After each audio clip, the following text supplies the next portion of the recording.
Man,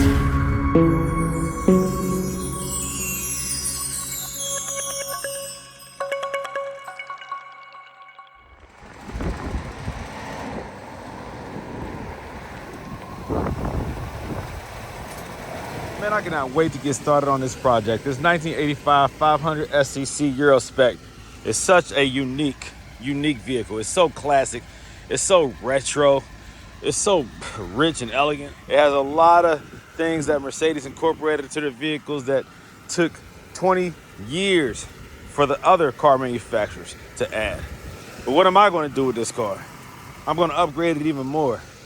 I'm going to bring it up to and maybe even beyond today's standards. It's already a unique vehicle. It's already a classic, rich vehicle that you don't see on the road oftentimes. When's the last time you seen one of these on the road? Not often. Not here in Ohio.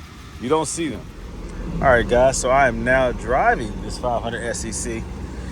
And I'm going to go ahead and run it through the car wash real quick. It's a very hot day. The AC is not blowing cold. It's blowing, but it's not cold.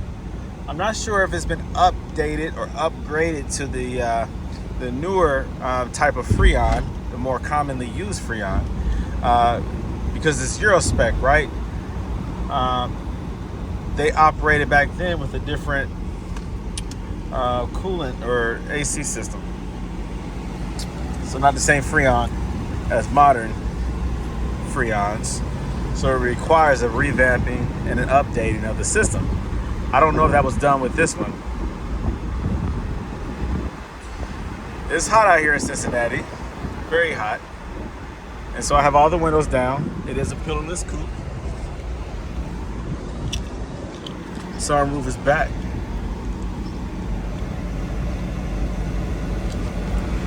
I'm wearing a tank top. We used to call them white beaters. Don't want to offend anybody though. Okay, so I just took it through the car wash and this bad boy is now clean.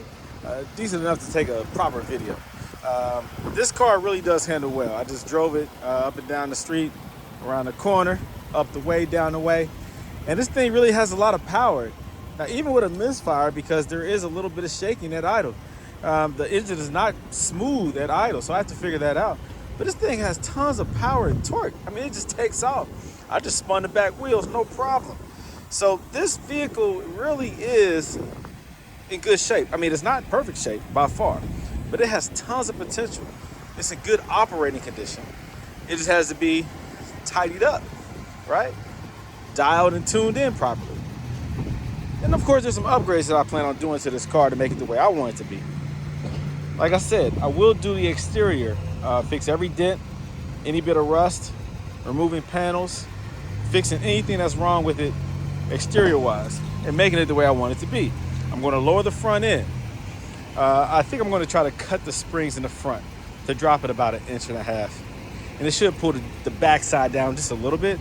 The back is okay. I am going with bigger wheels. These are probably like 14s or something like that. I have some nice wide 18s that I'm putting on there. This is really going to be a fun car and a cool car when I'm done with it.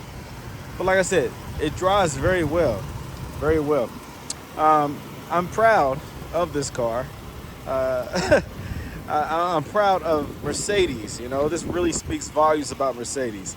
I've always loved these cars. I've always loved the SCCs. Always have. There's a story behind why I keep buying these cars. You know, I've had a bunch of these, 380, 560, 500s. There's a reason behind it. Let me explain. So when I was a kid, my uncle, he was one of the flyest dudes I knew next to my father. My father was ultimately the flyest cat I knew. But my uncle, he was very slick. Now, this was my great uncle, my grandmother's brother. He always wore a lot of nice jewelry, gold. He would go to New York to buy his jewelry. We're talking about in the 80s at this point. He had a 560 SCC AMG with a body kit. There was nothing I've ever seen quite as nice as that. Now, he did also drive Jaguars. So at the time, Jaguar really caught my attention, and that 560 SCC caught my attention. It was the most beautiful car I've ever seen. It was big, it was coupe, it was pillarless. It's the leather, the smell of that leather, I'll never forget. The power that car had, I'll never forget that.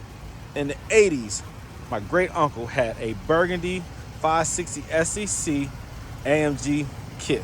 I'm not sure if it was a real AMG, but it definitely had the body kit. It was crazy. It was so dope. And ever since then, I've always admired that car. Whenever I would see one, I thought about my uncle. He has since passed, but he was a man that was ahead of his time. He knew style. He had great flavor. You know what I'm saying? And so the Jaguars, I got into Jaguars real heavy before I got into Mercedes.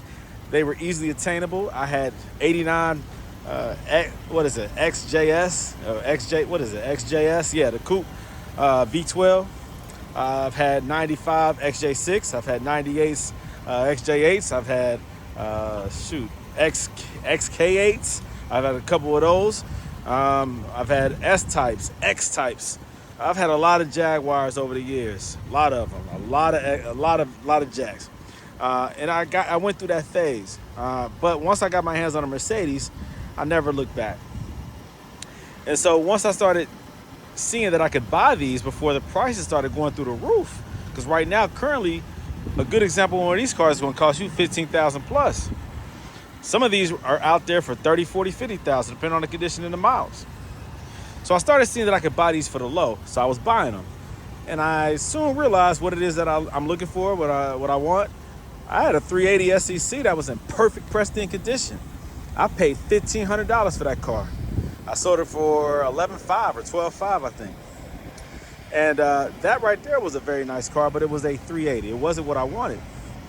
Once I got my hands on a 560, I realized the power of that US spec 560. And that was like the big dog, you know? I mean, not considering that they made a 6.0 version, an AMG version. We're not talking about that.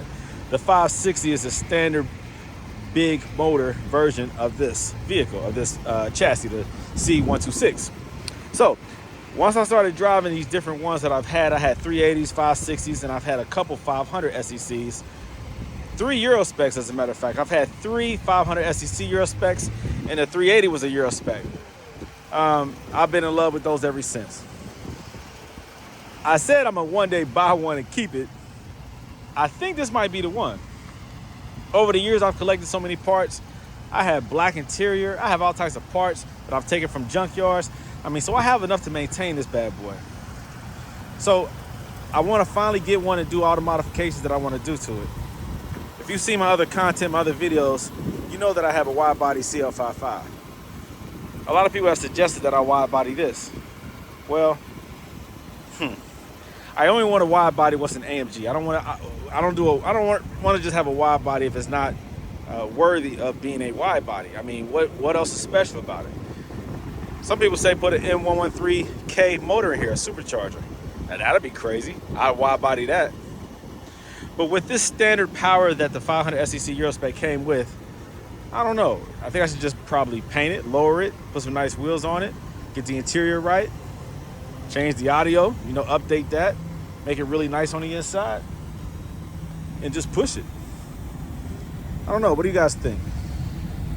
What all is involved if I decide to put an AMG motor in this joint? How hard is that? I did find one on Instagram. I need to reach out to the person who owns that car. I've considered it, because that would be crazy. Then I would do a Widebody kit on here. Whew. And that would up the value like crazy. But this car is nice, man. It's nice the way it sits. But you know me. I just got to do something special to it, because that's what I do. I'm Autoworks, baby. But yeah, this is very, very, very unique, nice, classy. And I'm happy to have one. 500 SEC Euro spec, 1985, baby.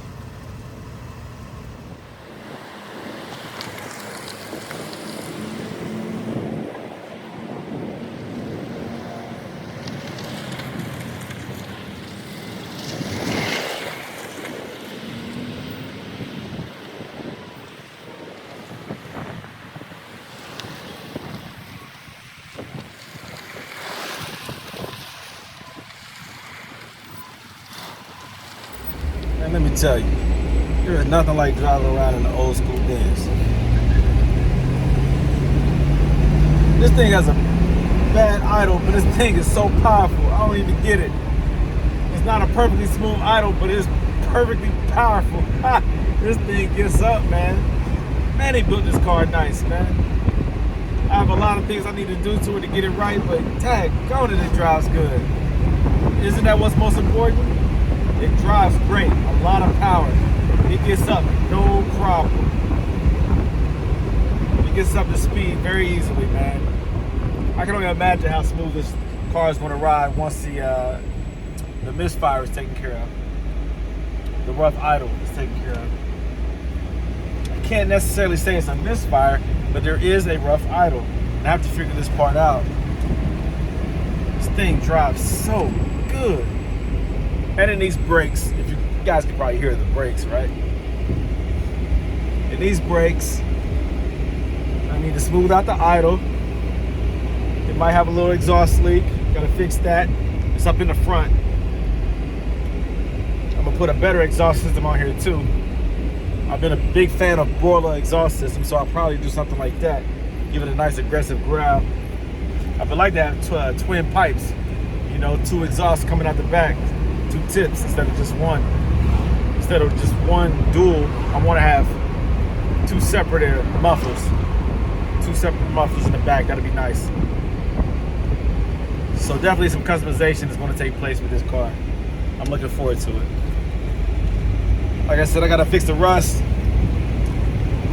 fix the dents, new paint job. Hey, this thing gets up. I just put some gas in here, filled it up with premium. It's got a little bit, I guess a little exhaust leak up in the front. You can hear it in the motor, in the engine area. More in the front than anywhere else. It's only in the front. This is quite a beauty, quite a beauty. This beautiful 1985 Mercedes. This is a 500 SCC Euro spec. It's the coupe version of the S-Class. For those of you who don't understand the difference of the Euro versus the US spec, well, the motor has more power. Transmission came with a 4-speed rather than a 3-speed transmission. It has more torque, more horsepower. It has the flush headlights. It has the shorter bumpers, more desirable appeal. It didn't have all the EPA specs or standards for emissions, so they were able to design the motor to create more power without it being compromised for emissions. So it's not at US spec standards for emissions.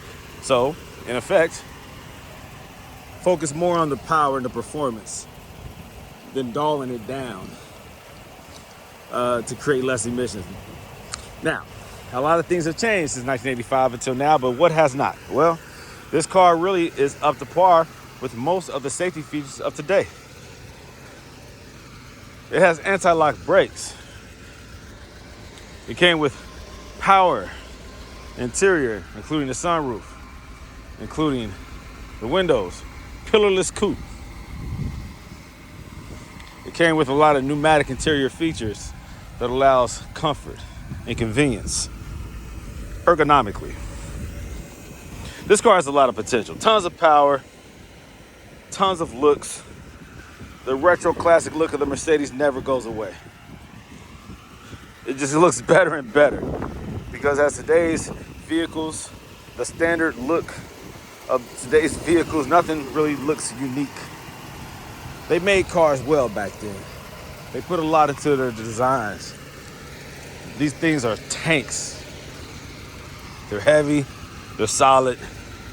They feel like you paid the amount of money that they're worth. You don't feel cheapened with the purchase of this vehicle back in this day, back in 1985. But even today, when driving these vehicles, it feels like a whole different experience. It's not like anything else you've ever driven. 500 SEC, guys. A lot of work I have planned to put into this one to make it even more special, to bring it back up to its glory days. It needs a new paint job. It has a couple rust spots. It has some dents I have to take care of. The interior, I have some new interior put in there. I'm going to upgrade not only the performance, but also the handling. I'm getting rid of these wheels. I have other wheels that I'm putting on. I'm going to lower the vehicle so that it sits a little bit lower, especially in the front. I'm going to incorporate some new audio video technology into it. Make it not only look good, but also sound good. Do some exhaust work to it. It's going to be a beast when I'm done with it. Just be patient with me. I have a whole lot of Mercedes work that I have to do. I am Gold Element Autoworks. I do have to do what makes money regarding the common flaws of the other vehicles, such as the S-Cell. The ABC hydraulic fluid suspension always fails on those vehicles, so I have them coming in from out of town. And so I have a lot of work that I have to do. 2 other vehicles before I really tackle on this project. But I pulled it out, I drove it around. I want to make sure it feels good and handles the way I want it to handle. And also just doing that inspires me, because these cars drive and handle like nothing else on the road. And so just going on a couple spirited drives, it just makes me look forward to even more the work ahead. So if you ever have an opportunity to own one of these, be prepared.